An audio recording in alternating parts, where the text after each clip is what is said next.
एक कैथोलिक पुरोहित है। शराब पीने की मनाही है। शराब पी नहीं है कभी, लेकिन शराब में बड़ा रस था। जो भी ना भोगा हो उसमें रस होता है, क्योंकि उसका अभाव खलता है। तो उसने शराब कभी पी ही नहीं थी और उसमें बड़ा रस था। बड़ा परेशान था।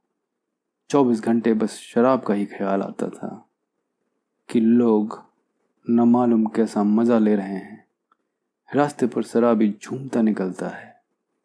पता नहीं भीतर कैसी झूम चल रही है, मस्ती चल रही है। कौन सी प्रसन्नता है, कौन सा आनंद झलका पड़ रहा है। गीत गाता निकलता है। उदास चेहरे हंसते हैं। जो कभी चल भी नहीं सकता था वह भी नाचता मालूम पड़ता है। बुझे बुझे मुरझाए चेहरे पर रौनक आ जाती है। पता नहीं शराब भीतर क्या करती है। 24 घंटे वह शराब के लिए ही सोचता था। अंततः उससे न सहा गया तो उसने शराब चोरी से चख ली। बड़ा आनंद आया। आनंद इतना आया कि उसने सोचा कि अब चोरी कब तक चलाऊंगा। तो वह कैथोलिक ईसाई से प्रोटेस्टेंट ईसाई हो गया, क्योंकि वहां शराब की पाबंदी नहीं है। वहां दिल खोलकर शराब पीने लगा। कुछ दिन बाद उसने अपनी डायरी में लिखा कि जो मज़ा कैथोलिक होकर शराब पीने में था वह प्रोटेस्टेंट होकर नहीं है। उसने लिखा कि अब मैं समझा कि वही चीज़ आनंदपूर्ण होती है जिसको समाज पाप कहता है। व्यर्थ की चीज़ भी आनंदपूर्ण हो जाएगी अगर पाप कह दी जाए। पाप में जैसा रस है वैसा पुण्य में नहीं।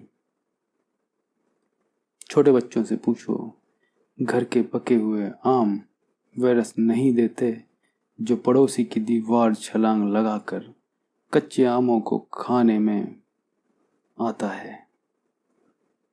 निश्चित ही सवाल मिठास का और खटास का नहीं है, सवाल है निषेध का।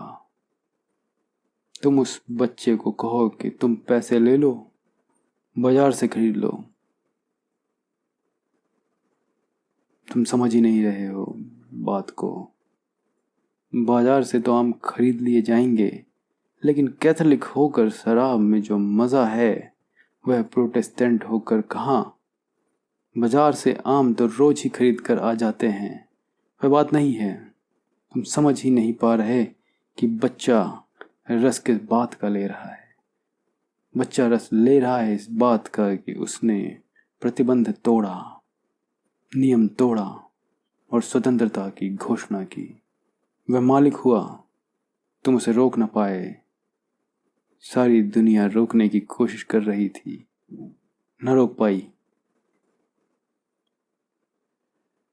गुजरियफ ने संस्मरण में लिखा है, उसे कोई फल खाना प्रीतिकर था।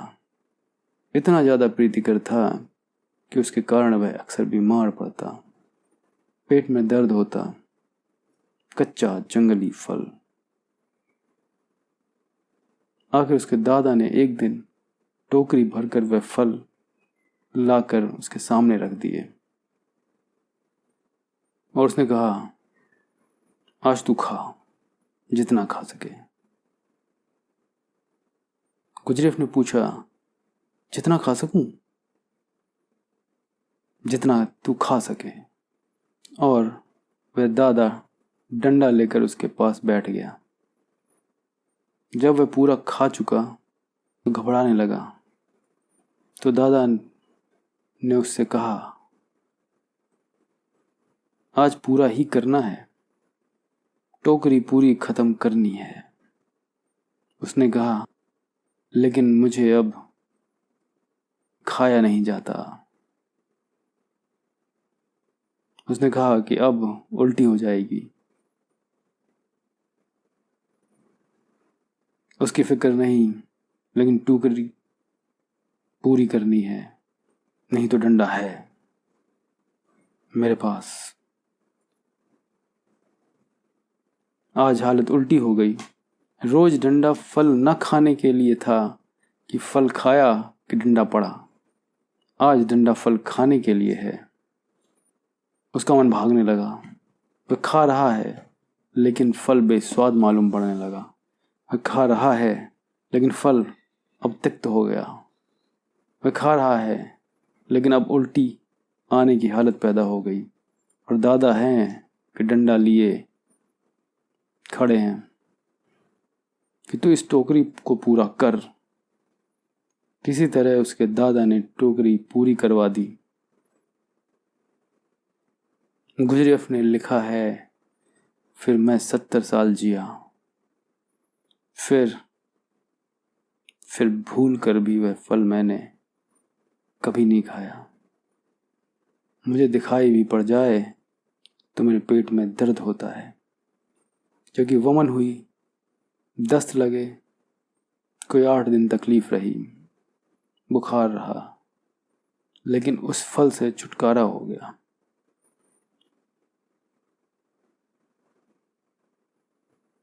गुजरियफ का दादा बुद्ध के बाप के ज्योतिषियों से ज्यादा होशियार और कुशल था।